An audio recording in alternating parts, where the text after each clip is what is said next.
성령 하나님 나를 만지소서. 찬양됩니다. 성령 하나님 나를 만지소서. 상하고 깨어져 지친 나를 새롭게 하소서. 성령의 바람 시들은 내 영 살리소서. 성령 하나님 이 땅 고치소서. 죄악의 어둠 속 헤매는 우리 태워주소서. 성령의 불로 세상 헛된 맘 태우소서.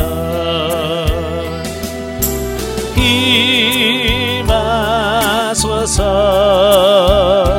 성령 하나님이시여 지금 이곳에 임하소서. 바람처럼 들처럼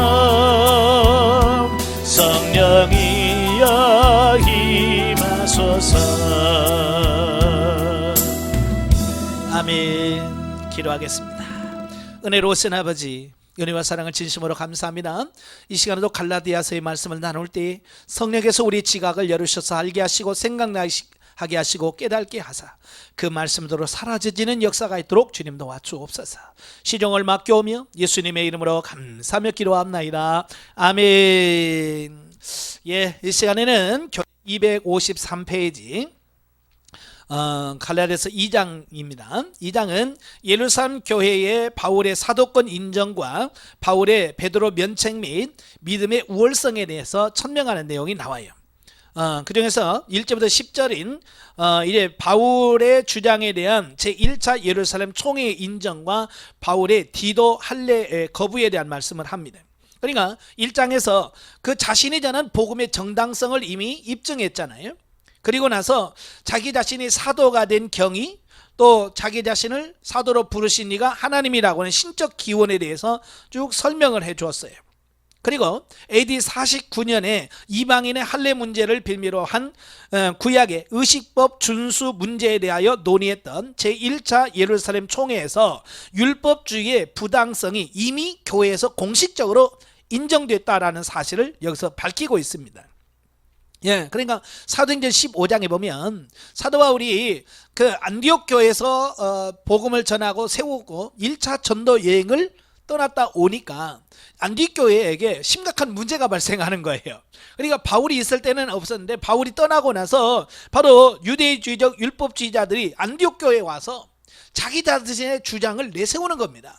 그게 뭐냐면 예수만 믿어서는 안 된다. 할례도 받아야 되고 율법을 지켜야 구원받는다 라고 전하는 겁니다. 근데 안디옥 교회는 사도 바울이 이신칭이 믿음으로 말미암아 의롭게 된다는 것을 이미 그들은 알고 있었거든요. 근데 베드로가 바울이 떠나고 난 다음에 그들이 와서 그 얘기를 하니까 성도들이 혼돈하는 거예요. 이게 뭐가 맞냐? 바울의 말이 옳으냐 아니면 이들의 말이 옳으냐 라고 하는 부분에서 갈등을 겪고 있다가 바울이 1차 전도 여행을 마무리하고 돌아오니까 그들이 바울에게 어떤 게 맞냐 라고 질문을 하는 거예요. 자, 그때에 바울은 내가 맞아 라고 말하지 않았다는 거예요. 참 이게 중요한 거예요.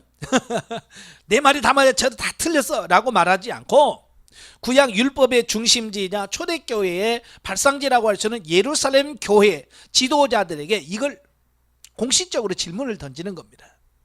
네.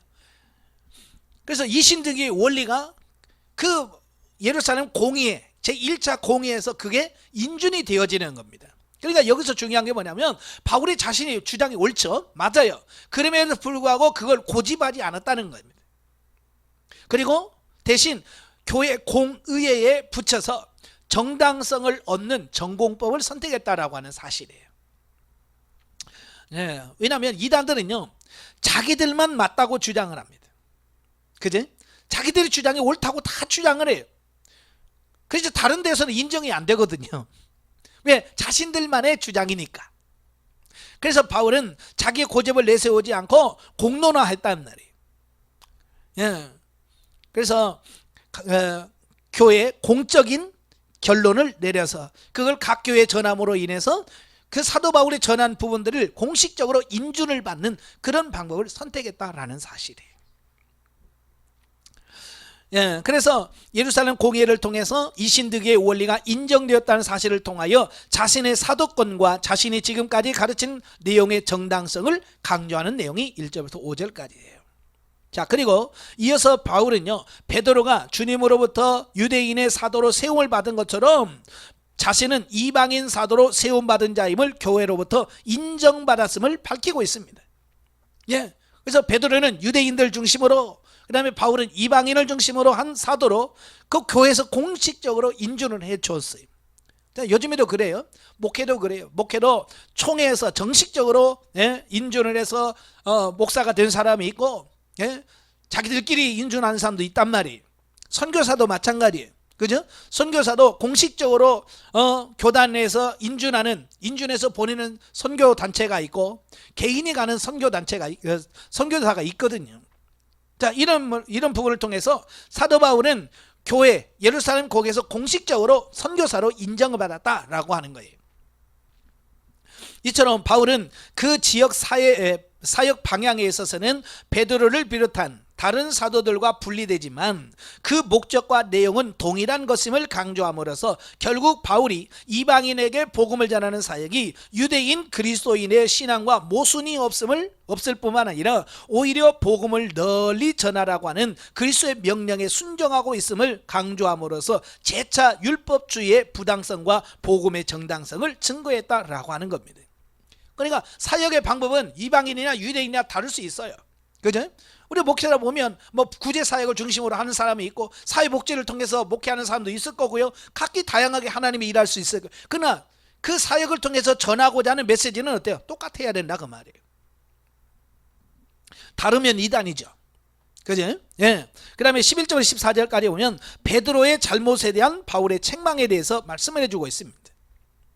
그러니까 이 사도 바울은 자신이 전한 그 이신득이에 대한 원리가 율법적 사고로서는 쉽게 받아들일 수 없음을 베드로의 신뢰를 들어서 설명을 합니다.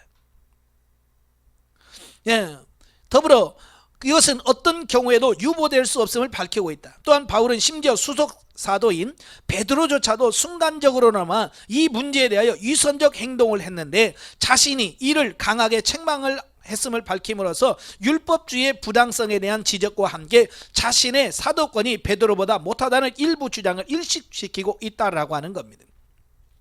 그러니까 왜 사도 바울이 왜 이신득이의 교리를 주장하느냐 이것을 설명하면서 야 너희들이 최고로 연기는 베드로마저도 율법주의적 사고에서 벗어나지 못하더라, 완전하지 않더라, 이 얘기를 하고 있는 거예요. 그죠? 예, 그래서 남들 앞에서 외식적인 삶을 살아가는 거예요. 봐라, 율법적으로 베드로도 완전하지 않아. 그럼 베드로 구원 못 받겠네, 이제 그 얘기거든요. 예? 사람은 완벽할 수 없잖아요. 그래서 사도 바울이 사람의 자기 의로는 구원을 받을 수 없고 하나님의 은혜로 믿음으로 구원 받는 거야, 이걸 강조하는 겁니다. 만약에 율법으로 한다면 베드로도 구원 못 받아, 그 얘기거든요. 좀 더 심하게 말하면. 그죠? 예. 왜 베드로는 실수했거든요. 이러한 보문은 어떠한 인간이라 할지라도 죄악에 빠질 수 있지만 진리에 어긋나는 경우에는 어떠한 경우에도 타협함이 없이 이를 분쇄함을 교훈합니다. 예, 이는 로마 카톨릭 교회가 주장하는 바 베드로가 초대 교황이며 교황은 절대 무하다는 주장이 허구임을 보여주는데 큰 가치를 지니고 있다. 예, 카톨릭에서는 사도 바울을 처음 예수님이 그를 교황으로 일대 교황으로 세웠다라고 얘기합니다. 그러면서 교황은 절대 무하다 그래요. 예, 베드로의 삶을 보면 그렇지 않아요. 예, 예수님이 베드로를 교황으로 세운 적도 없지만 베드로 역시 그 위에도 실수합니다. 그잖아요. 네, 그런 걸 보면서 이 율법주의의 허구성에 대한 부분을 폭로하고 있는 어떤 이런 부분을 보게 돼요. 자, 15절 21절까지면 율법에 대한 믿음의 우월성입니다. 예, 그러니까 앞장에서는 베드로의 그 질타한 경험을 소개하고 있고요. 예, 사도 바울은 다시 차분하게 율법주의를 극복한 그리스도의 십자가 대속 진리에 대한 해답이며, 예, 자신이 전한 복음의 핵심인 율법의 행위로서가 아니라 그리스도를 믿음으로 의롭다 함을 받았다라고 하는 것을 가르치고 있습니다. 즉 만일 누구든지 구원의 조건으로 율법의 시행을 내세운다면, 율법주의를 계속 주장한다면 이는 그리스도를 믿는 믿음으로 의로워지는 것을 거부하는 것과 같다. 뿐만 아니라 그리스도의 구속의 공로조차도 부인하는 것이다. 자, 다시 말하면 율법의 행위로 받는다는 것은 자신의 힘으로 구원받는다는 그런 의미가 되는 거잖아요. 그죠? 예수님 필요 없어요. 나 혼자 구원받을 수 있어요 라고 말하는 거랑 마찬가지다 그 말입니다. 그러면 예수 그리스도가 굳이 십자가에 못 박힐 이유가 있는가? 그렇죠? 예수님 우리 죄를 속하시고 우리를 구원하시가요 십자가에 못 박혀 죽으셨는데, 율법주의를 강조하다 보면 그냥 그들의 주장에 하면 예수님은 그냥 죽은 거야. 아무 이유 없이. 그잖아요?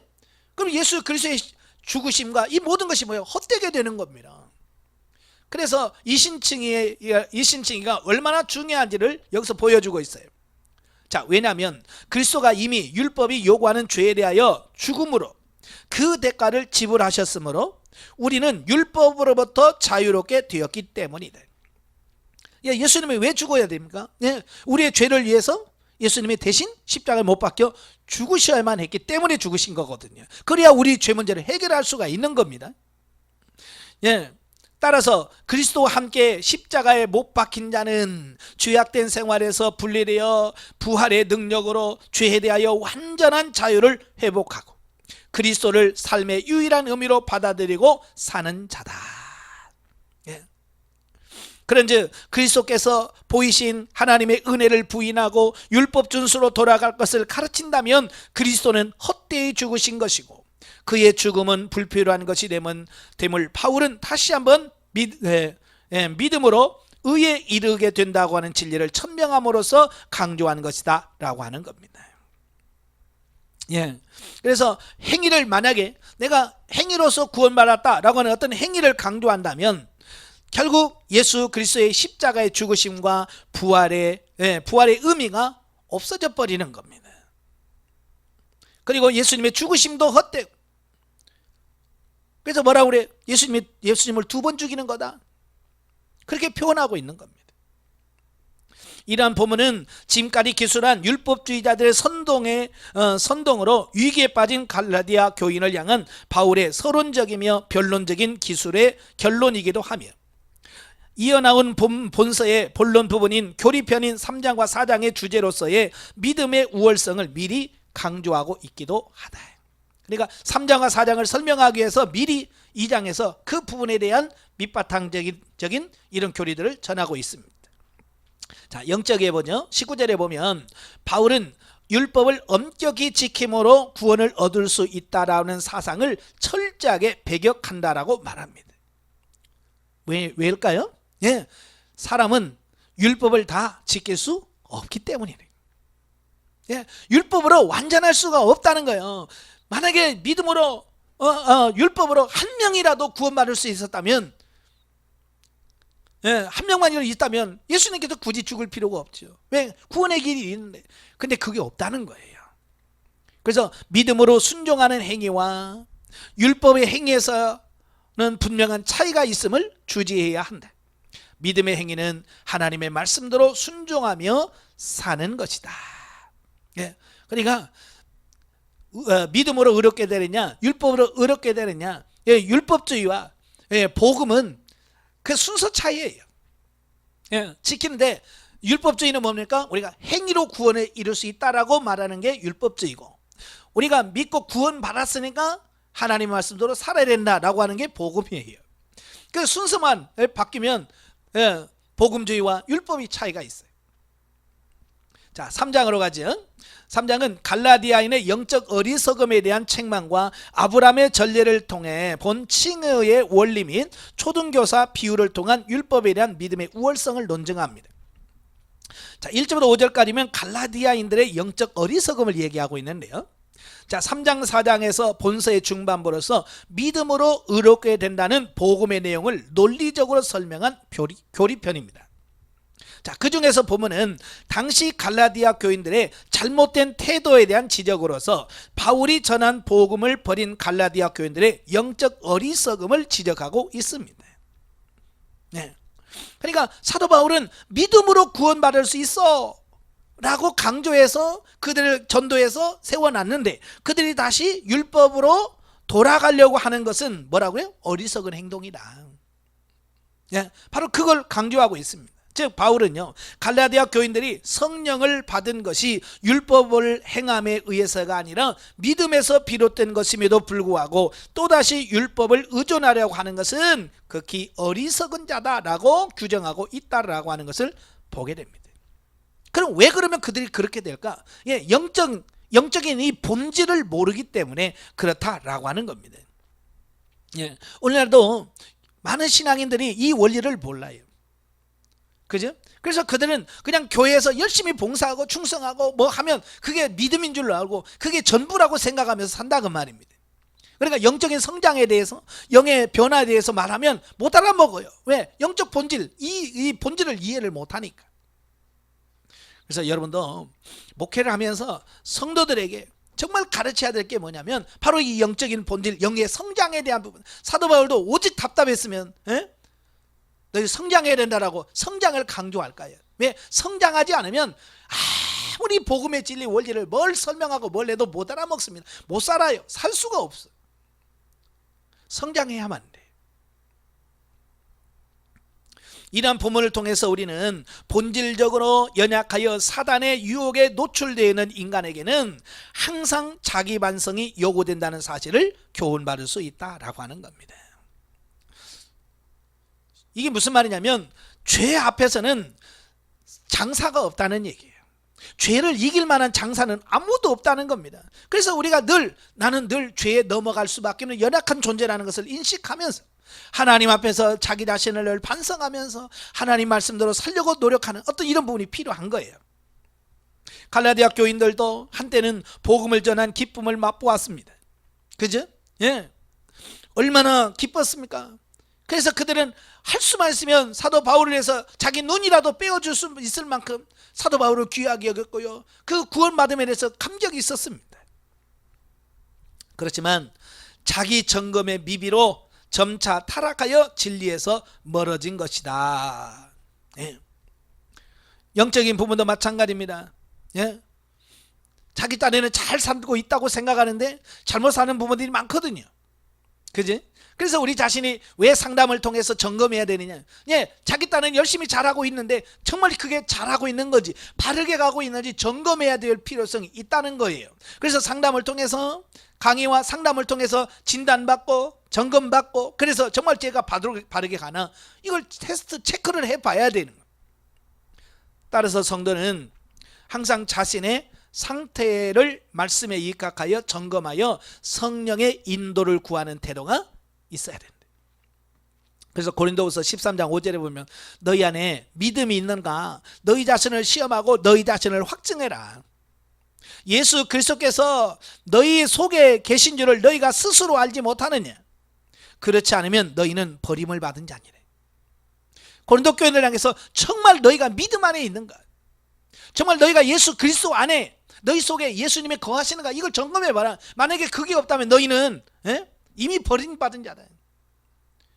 교회에서 아무리 직분이 먹고 뭘 해도 내 속에 그리스도가 없다면 우리는 그리스도와 아무 상관이 없는 사람이 되는 거예요. 그래서 자기 자신을 항상 점검해 봐야 되는 거예요. 자, 6절부터 9절까지 보면 아브라함의 전례를 통한 칭의.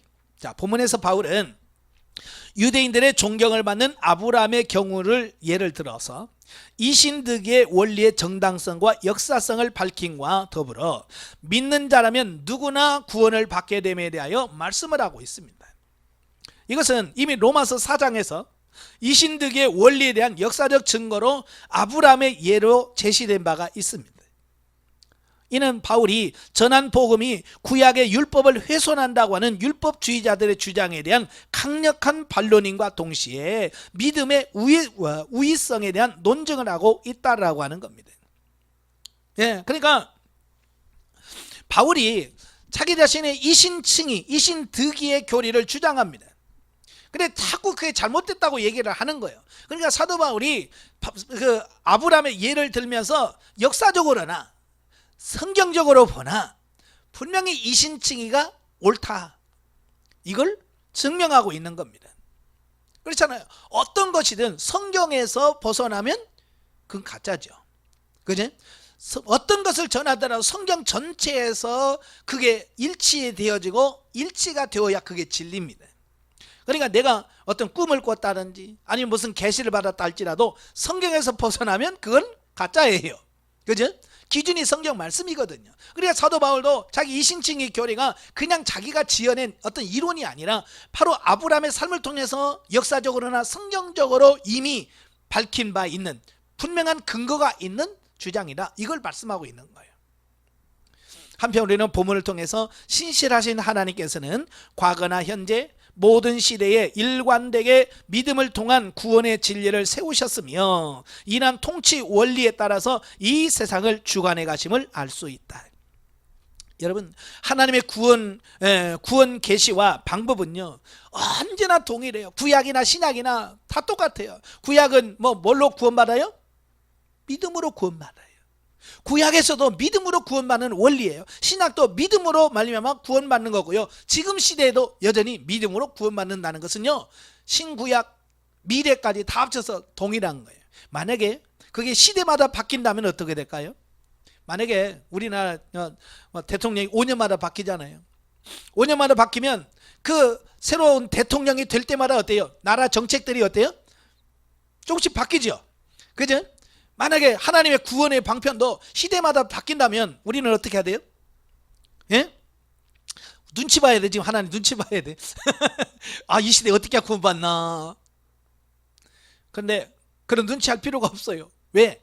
구원받는 원리는요 예나 지금이나 구약시나 신약시나 똑같아. 변함이 없다. 자, 이걸 사도 바울이 말씀해 주고 있습니다. 자, 그 다음에 10절부터 14절까지 오면 율법의 저주와 이를 극복하는 믿음. 자, 본문에서 바울은 믿음을 거부한 자가 마땅히 받게 될 저주와 이러한 저주에서 벗어나기 위해서는 믿음으로 살아야 함을 말씀해 주고 있습니다. 자, 바울이 여기서 율법에 의존할 때 받게 되는 저주와 믿음으로 받게 될 복음의 축복을 극명하게 대조시키는 것은 너무나 분명한 복음의 진리와 이를 입증하는 역사적 전례가 있음에도 불구하고 성경에서 분명히 밝힘에도 불구하고 영적 무지로 인하여 계속 율법을 고집하는 자들에게는 저주와 축복의 대조가 보다 효과적으로 받아들여질 것이라는 판단을 내렸기 때문인 것으로 보인다. 참, 영의 눈이 가려지면요 분명한 것도 못 보는 거예요. 그러니까 저도 이제 이단에 빠진 사람들 예전에 그들을 어떻게 좀 바꿔보려고 성경적 펴놓고 그들의 주장을 일일이 이건 아니다냐, 너희 주장은 다르다라고 얘기를 해도 성경을 보면서도 그들은 안 받아들여. 자, 그런 걸 보면서 이게 눈이 가려진 사람은 이게 안 되는구나. 저도 전도사 때부터 이단에 빠진 사람들 보면 그게 안타까워서 어떻게든 그걸 해보려고. 한 번은 제가 신혼 때죠. 여호와의 증인이 한 번 오셨더라고요. 내가 혼자 있는데 왔어요. 그래서 성경을 들이대면서 다 얘기했어요. 그랬더니 뭐라고 그러냐면 그래요, 다음에 또 오겠습니다 그러더라고요. 혼자 올 줄 알았더니 그 위에 사람을 데려와. 자기는 지식에 딸려서 부족해서 안 되니까 자기 위에 사람 데려온다고 또 데려오더라고요. 그래서 또 그 사람하고 막 열띤 논쟁을 했죠. 2시간 넘게 막 했어요. 그러니 알았다고 간다라고. 근데 그 다음에 또 그 다음 위에 또 데려와. 그러니까 이게 한이 없더라고요. 그래서 이 사람들은 아무리 얘기해도 안 되는구나. 하나님이 그 눈을 열어주고 귀를 열어주지 않으면 안 되는구나. 그래서 그 다음부터는요 논쟁 안 합니다. 그냥 우리면 그래 나 예수 믿으니까 가요. 상대 안 합니다. 이렇게 됐더라고. 오늘 우리도 마찬가지. 영의 눈이 열려져야 돼. 그 눈이 열려지면 말씀을 보면서도 몰라. 참 요즘에 느껴지는 게 뭐냐면 성경을 보면서 옛날이나 지금이나 똑같은 성경인데 그죠? 시대 가면서 성경이 바뀌어지는 거 아니고 그 성경이 그 성경인데 지난번에 성경 읽을 때와 오늘 읽을 때가 달라. 보는 게 달라요. 심지어는 이런 게 성경에 있었네. 이제 그렇게 되어진단 말이에요. 왜? 이제서 눈이 열려서 그 부분을 바라볼 수 있는 눈이 이제서 열린 거거든요. 예, 그래서 우리가 기도하면서 하나님 영의 눈을 열어 주옵소서. 영의 눈을 열어 주세요. 그래야 제가 밝히 볼 수 있습니다. 영의 눈이 열려지기 위해서 기도할 수 있기를 바라요. 예. 한편 본문은 이 지상에 존재하는 모든 사람이 두 부류로 나누어질 수 있음을 보여줍니다. 하나는 어떤 사람이라도 다 지킬 수 없으므로 결국 저주 아래에 놓이게 되는 율법에 속한 자. 다른 하나는 성령의 약속을 따라 예수님을 믿음으로 축복을 받게 되는 사람. 이 두 부류로 나눈다는 것. 중요한 것은 지금 나는 어느 부류에 속했냐 이거예요. 그죠? 율법에 속한 자냐 아니면 성령의 약속을 따라 믿음에 속한 자냐. 여러분, 율법에 속한 자는 저주를 받을 것이고 성령을 따라 행하는 자는 구원과 축복을 받게 되는 거예요. 여러분에게 만약에 선택하면 뭘 선택하겠습니까? 율법을 통해서 구원받는 걸 선택하겠습니까? 결과가 저주인데요. 그걸 선택하는 사람을 사도 바울은 어리석은 자다라고 표현하고 있어요. 자, 그 다음에 15절부터 22절까지 보면 믿음을 주기 위한 율법의 목적. 자, 바울은 본문에서 다시 한번 역사적 사실을 통하여 언약보다 율법이 하위에 있으며 율법은 언약을 주기 위해서 일시적 방편으로 주어진 것이다. 이걸 밝히죠.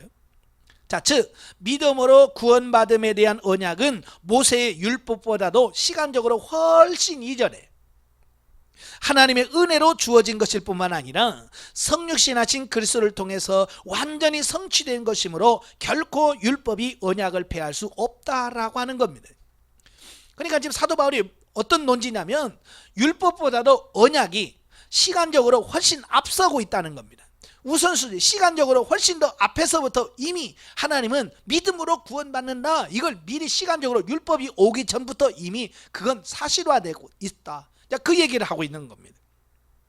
그러므로 갈라디아 교인들이 삶의 기준으로 삼아야 하는 것은 결코 변하지 않고 패하지 않는 복음이며 당시 율법주의자들이 주장하는 바 율법 준수를 통해 구원받는다고 하는 주장은 믿음으로 구원받는다는 복음의 원리에 배치되므로 당연히 거부해야 된다. 이걸 말씀해 주고 있어요. 또한 바울은요, 이어서 그러면 인간이 거부해야 할 율법이 주어진 목적이 무엇인가를 논합니다. 그럼 왜 구원을 줬어? 구원도 못 시키는 율법을 왜 줬어? 라는 또 의문이 생기겠죠. 그죠?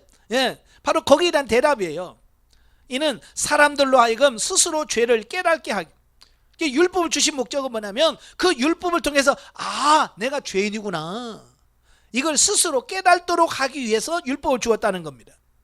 더 나아가서 그리스도를 의지하게 하기 위함이라는 겁니다. 그러니까 내가 죄인이네? 내가 죄를 지었네? 그럼 어떻게 이 죄를 해결할 수 있지? 예수 그리스도를 믿으면 구원받겠구나 라고 해서 율법은 결국 우리로 하여금 예수 그리스도로 인도하는 역할을 한다. 그 얘기를 하고 있는 거예요. 그러므로 오늘날의 성도 역시 신실한 하나님의 은혜로 주어진 언약에 따라 믿음으로 구원에 참여할 수 있으며 본문에서 수차 강조하는 바와 같이 어떠한 것을 가지고서도 이 언약을 폐하거나 헛되게 할 수 없다라는 사실을 깨달아야 된다. 그러니까 믿음으로 구원받는다는 진리는 세상의 그 어떤 걸로도 변경시킬 수 없는 유일한 진리다. 39절부터 29절까지 23절부터 29절까지 보면 초등교사로서 율법의 기능에 대한 부분이에요. 즉 율법은 단순히 죄를 깨닫게 하고 그리스도께로 이끄는 제한적인 목적으로 주어졌다는 사실을 밝히는 겁니다. 그래서 이에 대한 증명으로 당시 헬라 문화권의 사람들에게 익숙한 초등교사의 예를 들면서 바울은 이 비유를 통해서 율법이 아이가 성장할 때까지만 돌봐주는 역할하는 초등교사와 같이 그리스도가 오실 때까지만 인간을 감시하고 기르는 역할을 하고 있다라고 하는 것을 말씀해주고 있습니다. 그러니까 율법은 예수 그리스도가 오시기 전까지만 역할을 감당하는 한시적이라고 말. 그러니까 이 초등교사, 예전 성경에는 몽학선생이라고 되어 있잖아요. 자, 이건 뭐냐면 예전에는 로마가 전 세계를 정복했잖아요. 정복해서 노예들을 많이 끌어왔어요. 근데 노예 중에 보면 아주 비범한 머리가 똑똑한 노예들도 있단 말이에요. 그죠? 그러면 그 똑똑한 노예들을 불러다가 자기 자식 어린 자녀들을 야 네가 좀 가정에서 얘 좀 학교 들어가기 전까지 어느 단계까지 네가 좀 교육시켜라 라고 해서 그 노예에다가 자기 아들을 맡기는 경우가 흔했어요. 자, 마치 오늘날 같은 경우에 비유를 들면 이런 거예요. 외국인 노동자가 있잖아요. 값싼 외국인 노동자가 있는데 아주 영어를 잘해. 그러면 야 네가 얘 좀 영어 좀 가르쳐. 그죠? 요즘 영어 좀 가르쳐 라고 해서 그 외국 노동자에게 자기 아들을 가르칠 수 있는 어떤 시간을 주는 거죠. 바로 이런 거 같은 거예요. 그럼 그 사람이 뭐 죽을 때까지 계속 영어 가르칩니까? 아니잖아요. 어느 단계까지, 예를 들어서 초등학교 들어갈 때까지라든지 중학교 들어갈 때까지만이라든지 어떤 기간에서 일정 기간 동안만 그 역할을 해주고 그 이상 되면 더 이상 그 교육을 받지 않는 어떤 이런 모습을 보는 것처럼 한시적이다, 제한적이다 라고 하는 의미를 가지고 있는 겁니다. 이는 지금까지 율법이 저주를 가져오는 것으로 언급했던 것과는 다소 다른 태도이며 율법의 제한적 가치를 인정한 것으로 해석할 수도 있으나 바울이 관심을 가지는 것은 여기서도 역시 초등교사가 신분상 아들과 구별되는 종이라고 하는 거예요. 신분적으로 종의 신분을 가지고 있고 또 제한적인 업무만을 가지고 있다라고 하는 것을 얘기하고 있는 거예요. 그러니까 복음과의 차별성을 가진다. 바로 이걸 얘기하고 있는 거예요. 즉 갈라디아 교인들이 복음을 받았으므로 율법의 속박에서 벗어나야 함에도 그러하기는커녕 다시 율법 아래로 돌아가는 것에 대하여 비유를 통한 질타라고 하는 사실이에요. 제가 안양에서 목회할 때 이래 유치원 졸업하고 초등학교 갔는데요, 그 아이가 뭐라고 한 줄 알아요? 나 학교 안 가. 왜? 학교 가니까 힘들어. 유치원 다닐 때는 공주님 하면서 얼마나 잘해줘요. 그죠? 근데 초등학교 가니까 이거 선생님이 한 20, 30명 놓고 가르치면서 앉아 일어서 그러니까 그게 싫은 거예요. 그러니까 학교 가기 싫다는 거야. 왜?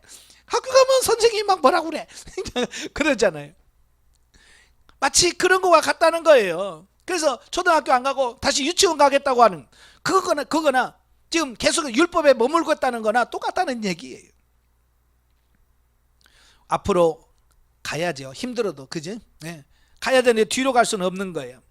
그래서 본문을 통해서 성도는 오직 믿음으로 말미암아 그리스도 예수 안에서 하나님의 아들이 되었다는 긍지를 가지고 있어야 함을 교훈해주고 있습니다.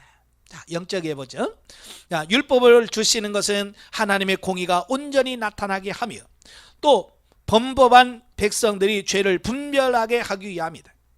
예수 그리스도가 이 땅에 오셔서 율법의 요구를 십자가에서 이루시고 완성하심으로 그를 믿는 모든 자들에게 복을 주시기 위하여 이와 같이 역사하신다라고 하는 겁니다. 그래서 율법의 진리로 그리스도께 인도하는 역할, 초등교사와 몽학선생의 역할을 한다라는 것이고요. 자, 넘겨서 27절의 말씀은 우리의 옛사람은 그리스도와 함께 죽었고 그리스도 예수 안에서 거듭남으로 새 생명 가운데 예수님과 함께 살리심을 받았다는 의미로 이해할 수 있습니다. 그러니까 옛사람이 정말 죽어야 되는데 왜 안 되냐? 옛사람이 팔팔하게 살아있으니까 문제가 된다고 말이에요. 아시겠죠? 그래서 죽어야 돼. 옛사람은 완전히 죽어 없어져야 돼. 우리 자아가 죽어져야 돼. 근데 많은 사람이 자아 죽는 것을 싫어해요. 그래서 하나님께서 환난과 문제를 통해서 죽여놓을 만하면 또 인공호흡 시켜서 살려놔. 심폐소생술을 하고 또 살려놔. 그러니까 거듭거듭 고난을 겪을 수밖에 없는 것은 뭐예요? 죽여야 되는데 안 죽여놔서 그래. 빨리 죽으셔야 됩니다. 아시겠죠? 그래서 예수님께서 부활하셨기 때문에 우리의 삶이 부활의 생명으로 살 수 있는 기회가 날마다 주어진다. 아멘. 4장입니다. 율법의 제한성과 율법에 미혹된 자들에 대한 바울의 고뇌 및 종의 자녀와 자유자의 자녀의 비유입니다. 1절부터 7절까지면 후견인과 청지기인 율법에 대한 부분입니다.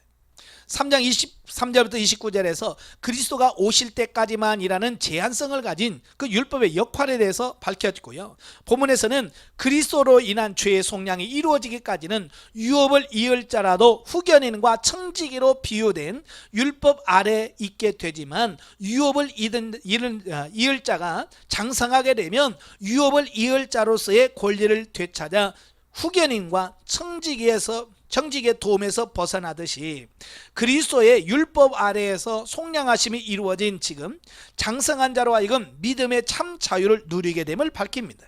이처럼 바울은 거듭 율법의 고난과 기능의 제한성을 밝힘으로써 이제 율법의 속박에서 벗어나 자유자가 되어야 함에도 불구하고 계속해서 율법 아래로 들어가려고 하는 갈라디아 교인들에게 믿음으로써 율법주의자들의 잘못된 주장을 극복할 것을 요청하고 있습니다. 저도 이제 후견인 교육을 받아봤거든요. 이제 후견이라는 것은 뭐냐면 정상적인 삶을 살아갈 수 없는 사람. 그러니까 예를 들어서 갑자기 부모님이 돌아가서 고아가 돼서 어린 나이에 살 수밖에 없는 사람이 있단 말이에요. 그때 국가에서 후견인을 지정해 줍니다. 그럼 후견인이 그를 어느 단계까지 성장할 때까지 그를 뒤에서 그의 물질적인 부분 이런 부분들을 돕는 역할을 해주는 겁니다. 예, 그래서 그가 성인이 되면 어때요? 성인이 되면 더 이상 후견인은 그 역할에서 벗어나 이제 스스로 자기가 살 수 있게 되어진다 그 말입니다. 지금 사도 바울이 그 얘기를 하고 있는 겁니다. 성장을 하면 사람도 성장하면 후견인에서 벗어나서 자유롭게 모든 것을 결정하고 살 수 있듯이 신앙이 성장하면 우리 영이 성장하면 율법에서 벗어나 자유하는 신앙인이 되어야 한다라고 하는 것을 말씀해 주고 있습니다. 근데 이게 쉽지 않아요. 왜 그럴까요? 예, 사람들은요 누구 밑에서 쭉 살다 보면요 근성이 생겨요. 쉽게 말하면 노예 근성이라고 하죠. 예, 마치 이스라엘 백성들이 애굽에서 430년 살다가 나오니까 노예 근성이 몸에 배어버렸어요. 그죠? 그래서 광야로 나와서도 어떻게 노예처럼 사는 거예요. 그래서 그때 가면 다시 애굽으로 돌아가자라고 하는 겁니다. 자, 이게 노예 근성이라는 게 무서워요. 오늘 우리가 나면서부터 육신에 속해서 육신에 따라서 율법의 아래서 종들하며 살았단 말이에요. 그래서 주님이 야 이제 자유야 라고 해도 자유가 뭔지를 모르는 겁니다. 예, 그래서 하나님이 자유를 주어도 그걸 누릴 수 있는 자격을 갖추지 못하는 이런 부분이 문제가 되어진다. 바울이 지금 그걸 얘기하고 있어요. 한편 이러한 본문을 통해서 우리는 비록 하나님의 자녀로 부르심을 받았다 할지라도 믿음이 장성한 분량에 이르지 못하면 참 자유를 누리지 못한다는 영적 교훈을 주고 있습니다. 예, 그저 후견인이 정해지면요 본인이 어른이 되기 성인이 되기까지는요 아무리 후견에서 벗어나려고 해도 벗어날 수가 없어요. 후견인 안에서 살아야 돼요. 그러나 성장을 하게 되면 자연스럽게 어때요? 벗어나지 말라고 해도 국가에서 자유를 주고 후견인의 도움을 받지 않고 살 수 있도록 만들어 준단 말이에요. 영적으로 성장하는 것이 그래서 중요한 거예요. 따라서 하나님의 자녀로서 참 자유를 누리기 위해서는 복음의 진리를 깨달아야 할 뿐만 아니라 이를 성령 안에서 자라게 함으로 자라야 돼요. 자라서 성숙한 신앙을 소유한 하나님의 자녀로서의 기쁨을 맛보아야 된다. 그 얘기를 하고 있는 거예요. 여러분 세상에서도 그러잖아요. 성장을 해야만 누려지는 것이 많이 있어요. 그죠? 예를 들어서 영화관에 가도 예를 들면 뭐 15세 이하 관람 금가, 17세 이하 관람 금가, 청소년 관람 금가 이런 거 있잖아요. 그죠? 성장을 해서 어른이 되면 그런 데 제약을 안 받죠. 그러나 어리면 아무리 보고 싶어도 못 들어가는 거예요. 왜? 제한이 있는 거예요. 왜? 성장하지 않았으니까. 영적인 부분도 마찬가지인 거예요. 영적인 부분도 내가 성장을 해야만 누릴 수 있는 부분이 많아. 그래서 영적으로 성장하지 않으니까 누리지 못하고 계속해서 지배를 받고 종노를 하는, 그러니까 재미가 없죠. 그죠? 예배를 드려도 자유롭게 예배를 드렸는데 자유가 아니라 억압해서 받으니까 이 예배가 안 되고 헌금도 아깝고 봉사도 힘들고. 그러나 장성한 사람이 되면 누리면서 할 수 있잖아요. 그래서 성장한 사람이 되어야 된다라고 사도 바울도 여기서 말씀해 주고 있는 겁니다. 자, 8절부터 11절까지 보면 종으로 돌아가려는 자의 어리석음. 예, 바울은 율법을 초등교사로 후견인과 청지기의 비유를 통해서 율법의 권한과 기능이 제한성을 가지고 있음을 밝혔어요. 그럼에도 불구하고 갈라디아 사람들은 여전히 어때요? 율법의 종로를 하고 있다는 점을 밝히고 있습니다. 예, 자유하라고, 이제 율법의 지배를 받지 않아도 된다고 해도, 가르쳐줘도 그들은 그 안에서 벗어나기를 싫어하는 거예요. 구약에 보면 원래 이스라엘 사람은 자기 이스라엘 사람들을 종으로, 노예로 삼을 수가 없어요. 평생 노예로 살 수가 없어요. 그런데 어떤 돈의 문제로 어느 집에 노예로 갔다고 할지라도 6년 동안 봉사하면 7년째 풀려지게 되어 있어요. 그게 율법으로 정해졌습니다. 그런데 7년이 되고 6년을 섬기고 7년째 나 나가기 싫어요. 그럼 어떻게 합니까? 귀를 뚫잖아요. 그죠? 제사장 앞에서 귀를 뚫어서 고리를 만들어 끼물어 말면 그 사람은 뭐야? 평생 그 집의 종이 되는 거예요. 자유를 주어도 벗어나기 싫은 사람. 영적으로 성장하면 자유로울 수 있는데 그걸 벗어나지 못하는 이런 모습을 오늘 우리들에게 비유로 보여주고 있습니다.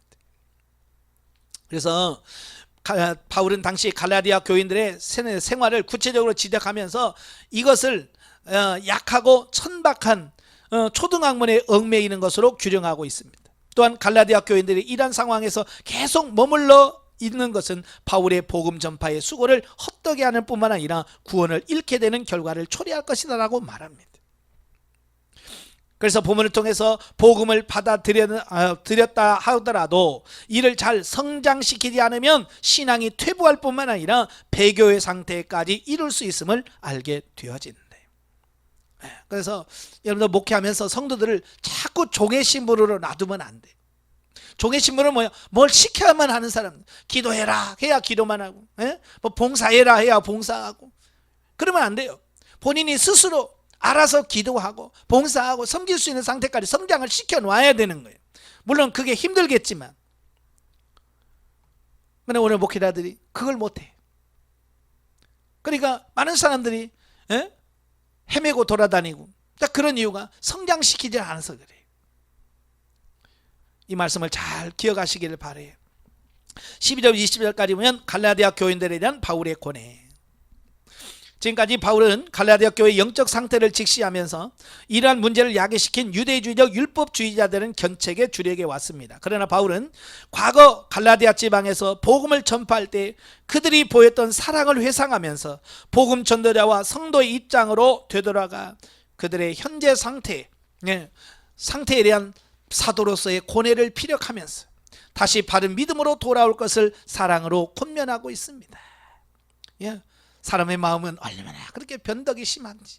아까도 그랬지만 바울이 처음 그들이 갔을 때 마치 그를 하나님의 천사와 같이 또 그리스도 같이 열정적으로 그를 사랑했습니다. 영접했습니다. 그런데 심지어는 눈이라도 빼줄 정도로. 그런데 지금은 어때요? 사도권조도 무시하고 그의 가르침까지 배척하는 모습이 나오는 겁니다. 그래서 사도 바울이 첫사랑으로 돌아가자. 처음에 너희들과 내가 만났을 때 어떤 관계로 신앙생활을 했느냐, 그 관계로 우리 돌아가 보자라고 지금 말씀해주고 있습니다. 사람들은요 진짜 좋은 거 진리를 가르치면 원수가 돼요. 진짜 좋은 거 가르치려면요 원수 됩니다. 그래서 참 이게 대신 비유나 맞추고 이렇게 하면 좋아합니다. 그래서 아까도 그랬잖아요. 사람을 기쁘시게 하랴 하나님을 기쁘시게 하랴. 그래서 사람 비유 맞추려고 하면 안 되고 정말 하나님의 말씀으로 그들이 듣기 싫어도 듣기 싫은 소리 진리도 전할 줄 알아야 되는 이런 부분이 있습니다. 21절 31절까지면 종의 자녀와 자유자의 자녀에 대한 말씀입니다. 자, 율법이 아니라 믿음으로 의롭다함을 받는다는 교리편을 마무리하면서 바울은 율법과 복음의 차이를 보다 명확하게 설명하기 위해서 친근한 구약의 내용을 인용하고 있습니다. 즉 복음과 율법의 차이를 사라와 하갈 에게서 난 자와 신분과 그의 운명에 대해서 설명을 합니다. 그러니까 바울은 계집종 하갈이 자유하는 여자 사라에게 종속되어 있는 것과 같이 율법은 복음에 종속된다. 또 섬기는 위치에 있다. 그러니까 하갈이 아무리 뭘 해도 사람 밑에 있는 거예요. 종이에요. 수하의 종인 것처럼 율법은 아무리 뭘 해도 복음에 종속되어 있다. 그 얘기를 하고 있는 거예요. 그래서 하갈의 아들 이스마엘이 사라의 아들 이삭을 핍박한 것 같이 현재에도 율법주의자들은 율법의 본질을 망각하고 율법으로 복음을 핍박하고 있다는 겁니다. 그죠? 예. 이스마엘이 이삭을 희롱했다가 핍박했다가 쫓겨나잖아요. 마찬가지예요. 그런 결과가 어떻게 됐어요? 계집종과 그 아들은 유업을 얻지 못하고 내어 쫓김을 당한 것처럼 율법 역시 구원이라고 하는 그 유업을 얻지 못한다라는 뜻이에요. 참 기가 막힌 비유죠. 예? 기가 막힌 비유예요. 참 저도 성경보다 깜짝 놀란 게 어떻게 바울은 이런 진리를 알 수 있을까? 그냥 우리는 그냥 하갈이 어떻고 이삭이 어떻고 뭐 그런 것만 알지 이런 진리를 모른단 말이에요. 근데 영의 눈이 열리니까 이런 게 보이겠죠. 예. 그래서 하갈이 먼저 이스마엘을 낳았어도 그의 신분이 종이기 때문에 결국 쫓겨난 것처럼 율법이 아무리 큰 소리치고 이스마엘이 이삭을 괴롭히듯이 지금 복음을 핍박을 해도 율법에는 뭐가 없다? 구원이 없다. 자, 그 얘기를 하고 있습니다. 영적에 봅니다. 우리가 영적으로 성숙하여 감에 따라 현세 천국의 삶을 풍성히 누리는 축복을 받게 된다. 천국은 침노하는 자의 것이란 말씀은 우리가 하나님 말씀에 순종하여 자신을 이기고 이 세상을 정복한 만큼 현세에서 하나님의 나를 누리고 또 내세에서도 동일한 상급을 받게 된다라고 하는 것을 말씀해 주고 있습니다. 그래서 우리가 최선을 다해서 열심을 다해서 침노하는 자가 되어야 된다라는 겁니다. 또 율법으로 의롭게 되고자 하는 행위는 초등학문으로 내려갔다 말하고 있습니다. 오늘날 교회 안에서도 잘못된 신앙적 관행이 율법화되어서 교회 병폐가 생겨나는 경우가 많이 있음을 보게 됩니다. 예. 오늘날도 보면 교회에서 큰 소리 치는 사람들 많잖아요. 이렇게 해야 돼 저렇게 해야 되는 사람들 보면 보통 보면 다 누구야? 율법적인 신앙을 가진 사람들이다 라고 보면 됩니다. 예. 그래서 우리가 자신이 정말 진짜로 복음으로 바르게 세워져 있어야 돼요. 바울은 성도들이 그리스도의 장성한 분량에 이르도록 해산의 수고를 아끼지 않는다고 말한다.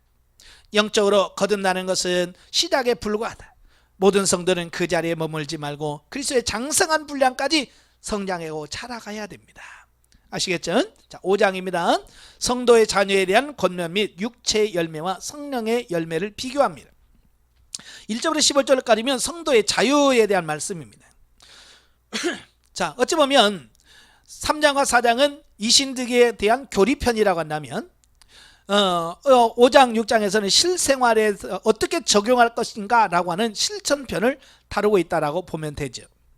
하지만 본문은 여전히 율법주의의 한계와 믿음을 통한 영적 자유를 다루고 있으므로 교리편의 일부로 생각될 수도 있습니다. 네, 그러나 문체를 보면 권면조이고 내용이 실천을 강조한다는 점에서 교리편보다는 실천편으로 보는 것이 바람직하다. 한편 본문은요, 그리스도께서 성도들에게 자유를 주셨음을 전함과 동시에 유대주의자들이 할례 시행 등의 율법 준수를 강조하고 있음을 지적하면서 여기서 벗어나기를 요청하고 있다. 그리고 그러한 그릇된 복음을 전파하는 율법주의자들에 대한 심판 선언에 이어서 그들을 교회에서 축출할 것을 권고하고 있습니다. 잘못된 사람 교회에서 쫓아내버리라는 겁니다. 왜냐하면 교회 사명은요, 영혼을 구원하는 게 교회의 사명이에요. 그죠? 그런데 이단이나 잘못된 가르침을 주장하는 사람들은 교회를 통해서 구원을 이루는 것이 아니라 도리어 영혼을 파괴시킵니다. 구원에서 멀어지게 하고요, 결국 지옥으로 가게 만들어요. 그렇기 때문에 그들은 어떻게 해야 돼요? 추방해야 된다라고 말하고 있는 거예요. 그래서 사랑이 선행되는 자유를 누려야 함을 밝힘으로써 더욱 성숙한 신앙인이 지녀야 할 윤리를 보여주고 있습니다. 그 윤리가 뭐예요? 사랑으로 종노를 해라, 그 얘기예요. 그러니까 섬기려고 받으려고 하는 것이 아니라 섬기는 사람이 되어요. 이게 바로 천국에서 큰 자가 되는 비결이 섬기는 자다. 자, 우리는 본문을 통해서 적은 누룩이 온 덩이에 퍼지는 것 같이 아무리 작은 악이라 할지라도 그것을 허용하면 마침내는 심각한 타락이 야기된다. 따라서 그리스도의 몸된 교회는 성결을 유지하기 위해서 잘못된 사상을 전하는 자를 과감히 정리해야 된다는 것. 참 사람들 보면요, 좋은 것은 왜 이렇게 따라서라고도 안 해. 근데 이렇게 못된 것은 금방 배우는지 몰라요. 그죠? 애들도 보면 그래요. 욕 배우는 거요. 애들하고 그냥 잠깐 놀았는데 욕 배워. 그 못된 것은 그렇게 잘 배워. 신앙에도 똑같아.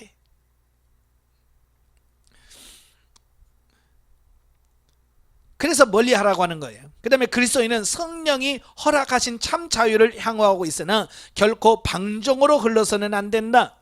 즉 영적으로 성숙한 자는 오히려 이웃을 위하여 스스로 종노함으로써 사랑을 실천해야 한다는 것을 교훈해주고 있습니다.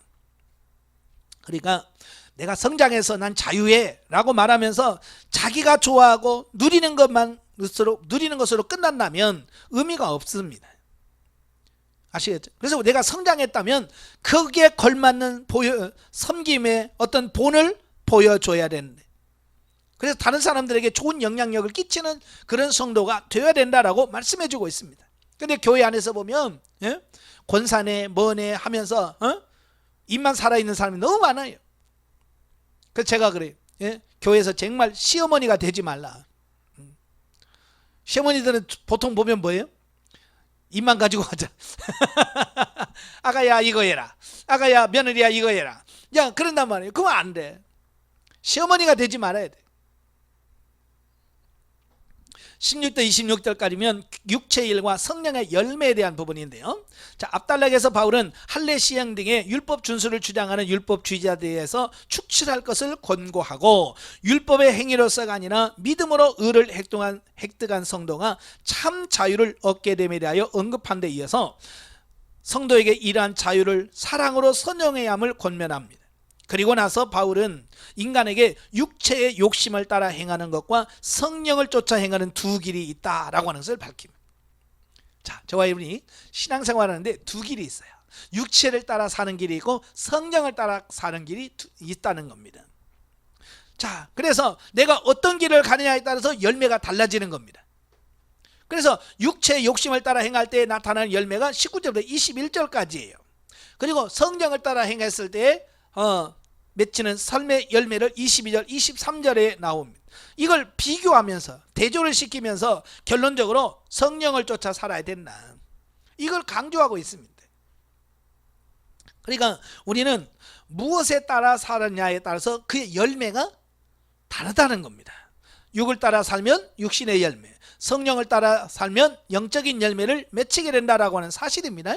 그래서 저와 여러분이 날마다 성령을 따라 행할 수 있는 저와 여러분이 되셔야 돼요. 자, 이러한 본문은 성령 안에서 성결한 삶을 살 것을 촉구하는 로마서 8장 1절부터 17절의 병행을 이루는 부분으로서 성도의 진실된 삶의 기준을 제시한 것이라고 할 수 있다. 자, 한편 본문을 통해서 성도는 그리스도와 연합한 자로서 마땅히 죄에 대하여는 죽어야 하는데, 이는 그리스도를 따라 사는 삶을 가리키는 것인 바 악은 모든 모양이라도 버려야 하며 성령의 열매만을 풍성히 맺어야 한다는 교훈을 받게 됩니다. 자, 여기서 우리에게 말씀하는 게 뭡니까? 성도는 그리스도와 연합한 자, 내가 그리스도와 연합했다라고 하는 것은 뭘 의미하느냐? 이건 뭐요? 죄에 대하여 죽어야 된다, 자아가 죽어야 된다, 그 얘기나 그리스도와 연합한다는 말과 같은 겁니다. 그래서 우리는 반드시 죽어야만 사는 역사가 나오는 겁니다. 안 죽으면 부활이 없어요. 그죠? 그래서 저와 여러분은 죽어야 돼. 근데 사람들이 죽으려고 그래요, 살려고 그래요? 그냥 어떻게 하면 살려고만 바둥바둥 죽어야 사는데, 그죠? 죽어야 사는 이 원리가 있는데 우리는 죽지 않고 살려고만 바둥바둥해서 실제로 우리가 영적인 변화가 나타나지 않는단 말이에요. 죽으시길 바래요. 죽어야 삽니다.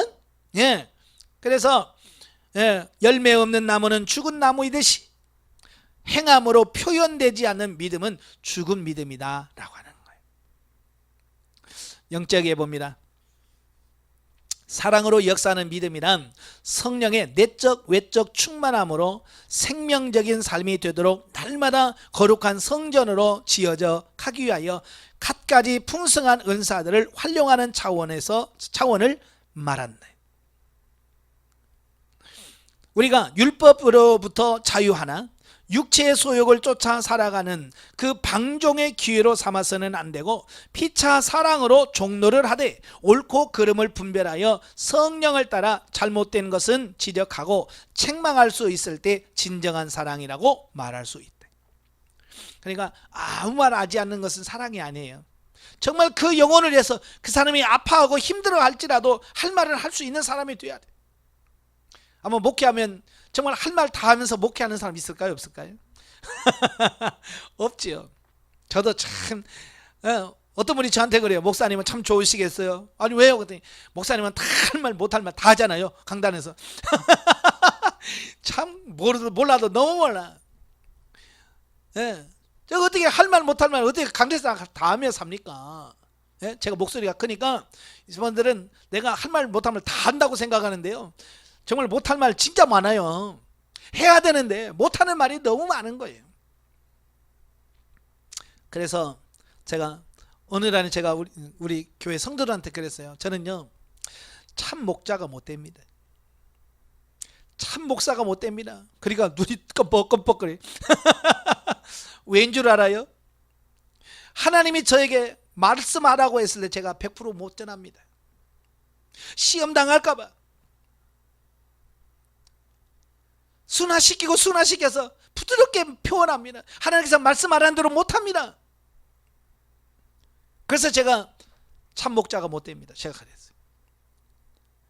정말 하나님께서 보여준 대로 어찌 보면 정확하게 이야기를 해야 돼요. 마치 사무엘 선지자가 어렸을 때 하나님이 보여준 그거 그대로 어떻게 해요? 그대로 전하잖아요. 저도 참 그것 때문에 고민 많았어요. 그러니까 예를 들어서 하나님이 죽는다 그러면 죽는다 그래야 되는데 만약에 죽는다고 이 사람 시험 들 텐데 어떡하지? 그 생각이 먼저 앞서서 죽어 이 말을 못하는 거예요. 예, 조심하세요. 그렇지?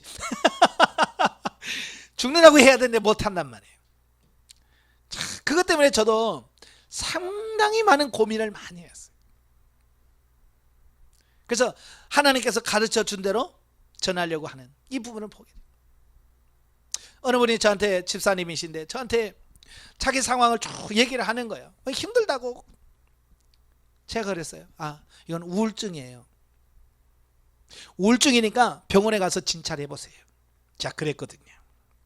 그랬더니 시험 들었어요. 자기 보러 우울증이라고 했다고, 자기 보러 병원 가라고 했다고 시험 들었대. 정확하게 가르쳐줘서 진단해주면 시험 든다니까요. 그게 사는 길인데. 저와 여러분도 이런 고민 많이 할 거예요. 이런 고민 많이 하시면서요, 정말 해야 할 말은 할 수 있는, 할 말을 안 하는 건 사랑이 아니에요. 아시겠죠? 예. 그래서 할 말을 할 수 있는 그런 목회자가 돼야 돼. 그렇다고 해서 막 해라는 말이 아니고요. 분별해서 잘하시길 바래요. 자, 6장으로 갑니다. 6장은 성도의 교제와 사랑의 실천 및 마지막 훈계와 축도에 대한 말씀인데요. 1절부터 10절은 사랑의 실천 권면입니다. 자, 보면은 갈라디아 교회의 현실을 직시하고 기술한 부분으로 교회 내 범죄자들과의 관계를 해소하고 원활한 교제를 권면한 것으로 본 서신 가운데 가장 현실적인 교훈을 담고 있습니다. 먼저 범죄자에 대한 그리스도인의 바람직한 자세를 언급하는 부분이 1절부터 5절인데요. 성도들 가운데 범죄한 자가 있으면 어떻게 해야 되느냐? 온유한 마음으로 이를 바로 잡으라. 온유한 마음으로, 잘못한 게 있으면 온유한 마음으로. 근데 사람들은요, 온유한 마음으로 이를 바로 잡으려고 하지 않고 싸움닭처럼 덤빕니다. 예, 그죠? 말꼬리 잡아서 싸움닭처럼 덤벼. 그러니까 이게 문제가 안 풀리는 거예요. 온유한 마음으로 그를 바로 잡아라. 뿐만 아니라 이를 자기 성찰의 계기로 삼아라. 제가 상대방을 통해서 상대방은 나의 거울이다 라는 말을 많이 해요. 그죠? 기억나시죠? 예, 상대방은 나의 거울이라. 그 말은 무슨 말입니까? 예, 그 상대방의 잘못하는 사람들의 모습을 통해서 내 모습을 볼 수 있어야 된다는 겁니다. 근데 마치 우리는 나는 아무 문제 없고 너만 문제야 라고 보는 관점이 있어요. 나를 볼 수 있는 그런 관점이 없다 보니까 예? 상대를 정죄하게 되고 판단하게 되어져. 그래서 우리는 거울은 나를 보는 거잖아요. 내 모습을 보는 겁니다. 그래서 내 모습을 봐야 돼요. 그래서 그 성도들의 모습에서 그래, 내가 저 모습이야. 하나님, 나의 모습을 용서해 주세요 라고 회개하고 빌 수 있는 어떤 그런 부분이 되어야 되고, 세 번째로 자기에게 주어진 짐을 지라는 것이다. 자기에게 주어진 부여해야 된 짐은 뭡니까? 예, 자신의 몫을 감당하라는 것을 말합니다. 희생을 의미하는 겁이에요. 요즘은 성도들이 자기 몫을 지려고 하질 않아요. 그죠? 희생하려고 하지 않고 헌신하려고 하지 않습니다. 힘들면 교회 나가버려. 일 많이 시키면 나가버립니다. 그래서 일도 영적으로 성장한 사람한테 시켜야지, 성숙하지 않은 사람들에게 일 시키면 시험 듭니다. 그래서 교회에서는 될 수 있으면 일을 많이 안 시키는 게 중요해요.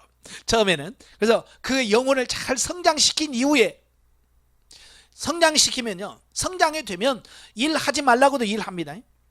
헌금하지 말라고도 헌금을 해요. 근데 성장하지 않은 사람은요, 하기 싫은 걸 하라고 하면 시험 들어. 그러니까 예, 그들에게 먼저 가르쳐서 영적으로 성장시키는 부분이 먼저 필요한 거예요. 또한 이어지는 교훈 역시 타인에 대한 배려를 권고함으로써 특히 복음을 가르치는 자에 대하여 행해야 할 물질적 도움의 의무를 밝히고 있습니다. 예, 그래서 뭐라고 그래요? 가르침을 받는 자는 가르치는 자와 모든 것을, 좋은 것을 같이 해라. 예, 이건 뭘 말합니까? 예, 영적인 것을 받았으면 육신적으로 예, 갚아야 된다라고 하는 것을 말씀해 주고 있습니다. 마치 구약의 레위 지파 사람들이 하나님을 위해서 성전에서 봉사하고 섬기잖아요. 그러면 백성들은 11조와 여러 채 헌물을 드려서 그들이 살 수 있도록 만들어 주는 것처럼, 성도들은 목회자를 귀하게 여기고 목회자의 생활할 수 있도록 돕는 이런 부분들이 필요한 거예요. 그래서 목회자는 기도, 영적으로 그들을 가르치고, 성도들은 물질로 섬기는 이런 관계가 잘 형성되어야 된다라고 말씀해 주고 있습니다. 이것은 성경 전반에 나타난 교훈으로서 그리스도의 법은 마음을 다하여 하나님을 사랑하는 것이며, 이에서 멈추지 않고 우리를 이웃을 내 몸과 같이 사랑하는 것임을 일상생활과 관련하여 설명을 하고 있습니다. 그래서 우리는 하나님을 사랑해야 되겠고 이웃을 내 몸처럼 사랑하는, 바로 이 과정, 이 두 가지가 같이 가야 돼요. 한쪽으로 치우치면 안 됩니다. 하나님만 사랑하면 안 되고 또 사람만 사랑해도 안 되고, 하나님을 사랑하고 이웃을 내 몸같이 사랑하는 이 두 가지가 같이 가야 돼요. 마치 마차가 바퀴가 두 개가 있을 때 서로 두 바퀴가 조화를 이루어야 그 마차가 잘 가는 것처럼, 이러한 사랑의 실천은 그리스도 자신의 삶 전체에서 찾아볼 수 있는 것으로 바울은 이 점을 상기하면서 모든 이들에게 어떠한 환경 속에서도 적극적으로 선을 행할 것을 가르치고 있다. 그래서 뭐라고 그래요? 기회가 있는 대로 모든 이에게 착한 일을 해야 된다라고 말합니다. 기회가 있는 대로, 이 말은 무슨 말이냐면 준비하고 있다가 그런 얘기예요. 어쩔 수 없이 뭐 돕고 그런 게 아니라 딱 준비하고 있다가 때가 되면 탁 도와줄 수 있는 어떤 그런 완벽한 준비된 어떤 그런 상태를 의미하는 겁니다. 예. 그러니까 남을 도울 때도 마찬가지예요. 예? 하나님이 도우라 그러면 그때서 돈 준비하고 하는 게 아니라 이미 준비하고 있다가 하나님 도우라 그러면 즉각적으로 도울 수 있는 어떤 이런 준비가 되어 있어야 돼요. 여러분, 훈련 받을 때 그 어려운 사람 돕고 하는 부분에서 심는 데 있어서 하나님이 그러시는 거예요. 항상 있다 주변에. 그러니까 항상 준비하고 있어라. 그래서 서울에 전철을 타면, 지금은 많이 없어졌어요. 예전에는 어떻게 이렇게 도와달라는 사람이 많은지, 처음에는 하모니카 불고 다니더라고요. 예. 하모니카 불고 다니면서 그 맹인들 도와달라고 하면서 바구니 들고 다니잖아요. 그지? 그다음에 가니까 이제 아예 이제 카세트로 이렇게 녹음해가지고 들고 다니는 사람도 있더라고요. 예? 자, 그런 사람들 오세요. 예전에는 영성훈련 받기 전에는 왜 그런 사람들이 오면 싫은지. 나도 힘든데 와서 도와달라고 하면 짜증나. 그런데 영성훈련 받고 나니까 심는 거구나 이게. 하나님이 오늘도 그들을 섬길 수 있는 기회, 시간을 나에게 주었구나. 기회란 말이에요. 심을 수 있는 기회인 거예요. 그걸 놓치면 그런 사람 또 언제 만날지 모르잖아요. 그래서 항상 전철을 타고 다니면서 제 지갑에 1,000원짜리 5개, 5,000원짜리 1개, 10,000원짜리 5장, 50,000원짜리 1장, 이걸 지금도 준비하고 다녀요. 그래서 제 지갑에는 항상 그게 준비되어 있어요. 그래서 언제든지 심을 수 있는 기회가 되면 심을 수 있도록 준비해 갖고 다니는 사람. 제가 거의 10몇 년, 거의 20년 다 되게 그렇게 준비해 갖고 다닙니다. 그런 거예요. 항상 준비해 갖고 있어야 돼요. 그래야 그 기회에 바로바로 실천할 수 있는 그런 삶이 된다고 말이에요. 자, 11절에서 18절까지 보면 결론적 훈계와 축도인데요. 보면은 갈라디아인들에게 보내는 편지의 전체적인 결론으로 바울이 다시 한번 율법주의자들에 대하여 경계를 함으로써 마무리를 하고 있습니다. 이런 본서 서두에 나오는 바울이 본서를 기록하게 된 동기, 즉 구원을 얻기 위해서는 율법의 행함이 필요하다는 거짓 교사들의 교훈에 대하여 엄하게 책망을 하고, 믿음으로 구원에 이른다고 하는 복음의 진리를 강조하려는 지필 동기와 관련하여 최종적인 교훈을 주고 있다라고 하는 겁니다. 그러니까 이 편지를 마치려고 하면서 다시 한번 그 가장 중요한 부분을 여기서 다시 한번 짚어줌으로써 이걸 잃어버리면 안 된다, 이건 꼭 반드시 기억해야 된다라고 하는 부분을 강조하고 있습니다. 즉 바울은 여기서도 할례 시행의 무익성을 강조하여 인간의 행위 및 의문의 규정으로부터 구원을 얻을 수 없고 오직 십자가에 대한 믿음으로만 구원이 가능하며, 자신은 십자가만을 자랑한다라고 하는 사실을 강조함으로써 본서 전체의 주제를 환기시키고 있습니다.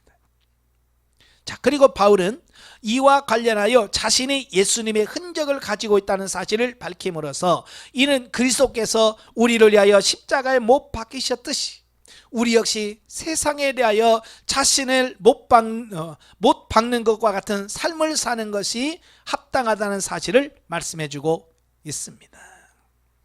자, 정말 예수님께서 자기 몸을 십자가에 못 박았잖아요. 그런 것처럼 오늘도 저와 여러분들은 어떻게 해요? 자신을 십자가에 못 박아야 돼. 나를 십자가에 못 박는다라고 하는 것은 뭡니까? 절제와 자기 부인을 의미합니다. 절제, 자기 부인, 이게 나를 십자가에 못 박는 삶이라고 할 수 있어요. 그래서 복음을 위해서 받는 핍박, 이런 것들이 뭐예요? 내가 죽었다라고 하는 표시다라는 거예요. 어때요? 여러분에게 사도 바울이 말한 것처럼 나도 내 안에 예수의 흔적이 있다, 자신 있게 말할 수 있겠습니까? 그지? 자신 있게 말할 수 있을 만큼 우리가 죽어져야 돼요. 이러한 본문의 내용을 통해서 우리는 마지막 순간에 이르기까지 갈라디아인들을 믿음으로 이끌기 위하여 노력하는 바울의 끊임없는 복음에 대한 열정과 갈라디아인들에 대한 애정, 아울러 십자가만을 드러내며 십자가의 도를 실천하려고 하는 바울의 철저한 신앙심을 여기서 찾아볼 수 있습니다.